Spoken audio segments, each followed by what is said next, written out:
आज हम लोग श्रीमद् भगवद गीता के प्रथम अध्याय 37वें श्लोक से प्रारंभ करने जा रहे हैं।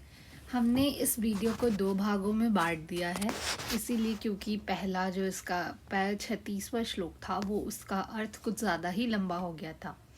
तो चलिए अब हम लोग प्रारंभ करते हैं। ओम श्री परमात्मने नमः।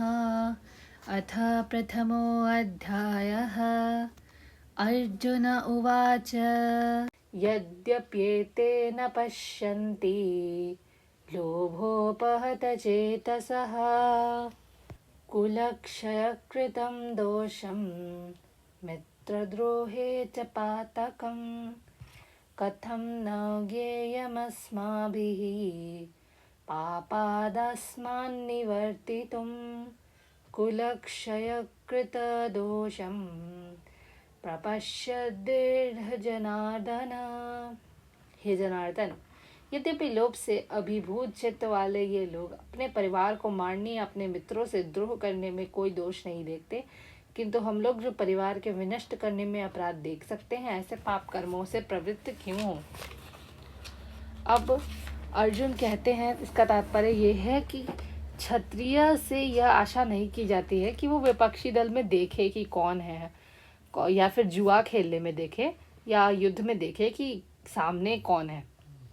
ऐसी अनिवार्यता में अर्जुन लड़ने से नकार नहीं कर सकता, क्योंकि उसको दुर्योधन के दल ने ललकारा था। यानी कि अगर किसी क्षत्रिय को किसी भी ओर से ललकारा जाए तो वो मना नहीं कर सकता, क्योंकि वो क्षत्रिय है। ये क्षत्रिय धर्म होता है।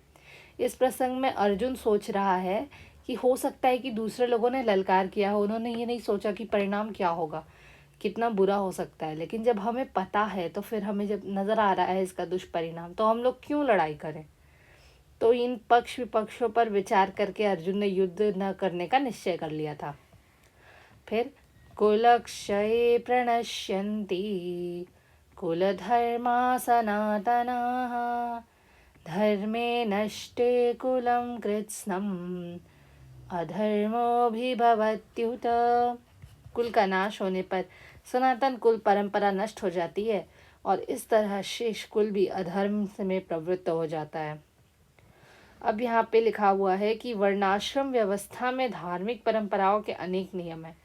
वर्णाश्रम जो व्यवस्था होती है उसमें धार्मिक बहुत सी परंपरा होती है, जिसकी वजह से परिवार के सदस्य बिल्कुल अच्छे से उन्नति कर पाते हैं, आध्यात्मिक मूल्यों का उपलब्धि कर पाते हैं। परिवार में जन्म लेकर मृत्यु तक के सारे संस्कारों के लिए वयोवृद्ध लोग उत्तरदायी होते हैं। देखिए, यहाँ पे वयोवृद्ध का अर्थ है बूढ़े लोग। लेकिन अगर ये वयोवृद्ध जो बड़े लोग हैं वही मर जाएंगे, तो उसके बाद ये संस्कार संबंधी पारिवारिक परंपराएं तो रुक ही जाएंगी, और परिवार के जो तरुण सदस्य बचे रहते हैं वे अधर्ममय व्यसनों में प्रवृत्त होने से मुक्ति लाभ से वंचित रह जाते हैं। अतः किसी भी कारणवश परिवार के वयोवृद्धों का वध नहीं होना चाहिए। यानी कि परिवार में जो बूढ़े लोग हैं उनका वध नहीं होना चाहिए, जो हमें बताते हैं कि धर्म क्या है अधर्म क्या है, उनका वध नहीं होना चाहिए। अधर्माभिभवात् कृष्ण प्रदुष्यन्ति कुलस्त्रियः स्त्रीषु दुष्टासु वार्ष्णेय जायते वर्णसंकरः। हे कृष्ण, जब कुल में अधर्म प्रमुख हो जाता है तो कुल की स्त्रियां दूषित हो जाती हैं और स्त्रीत्व के पतन से हे वृष्णिवंशी अवांछित संतानें उत्पन्न होती हैं। इसका अर्थ थोड़ा सा कठिन है, परंतु हम इसे सरल करके आपको समझा देते हैं।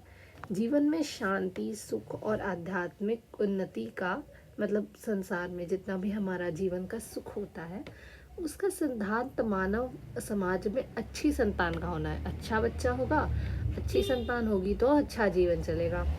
वर्णाश्रम धर्म के नियम इस प्रकार बनाए गए थे कि राज्य तथा जाति का आध्यात्मिक उन्नति के लिए समाज में अच्छी संतान उत्पन्न हो। वर्णाश्रम धर्म वो होता है जो भगवान ने 4 तरह के वर्ण बनाए थे, जो हमारे क्षत्रिय, ब्राह्मण, शूद्र और वैश्य हैं। तो वो गुण और कर्म के आधार पर बनाए गए थे। तो वो चारों वर्णों का जो धर्म होता है उसको यहाँ पर वर्णाश्रम धर्म कहा गया है। उसमें बताया गया है कि ऐसी संतान जो अच्छी संतान जो उत्पन्न होती है वो हमारे समाज में जो स्त्री है उसके स्त्री धर्म को और उसकी निष्ठा पर निर्भर करती है। जिस तरह कोई भी बच्चा जो है वो आसानी से किसी गलत रास्ते पर चला जाता है, उसी तरह स्त्री भी आसानी से किसी गलत रास्ते पर जा सकती है। इसलिए बालक और स्त्री दोनों को ही बुजुर्ग लोगों को संभालने की ज़रूरत होती है। स्त्रियां जो हैं वो बहुत सारी धार्मिक प्रथाओं में संलग्न होती है, यानी कि वो बहुत सारी धार्मिक प्रथाएं करती हैं, इसलिए वो दुराचारी नहीं हो सकती। चाणक्य जो ऋषि रहे हैं, पंडित रहे हैं, उनके अनुसार स्त्रियां जनरली जो औरतें स्त्रियां होती हैं वो इतनी बुद्धिमान नहीं होती, इसलिए उन पर इतना भरोसा नहीं किया जा सकता।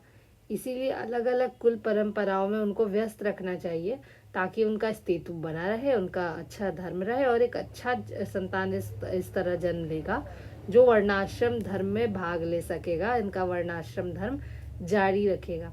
ऐसे वर्णाश्रम धर्म का विनाश होने से क्या होता है, ये स्वाभाविक है कि स्त्रियां स्वतंत्रता पूर्वक दूसरे पुरुषों से मिल सकेंगी और उसके बाद व्यभिचार यानी कि गलत कुमार्ग पर चलेंगी और गलत रास्ते को बढ़ावा मिलेगा, जिससे बुरी संतानें पैदा होंगी, अवांछित बच्चे पैदा होंगे और ऐसे बहुत सारे हो जाएंगे, जिससे क्या होगा कि मानव जाति में युद्ध और महामारी का संकट छा जाएगा।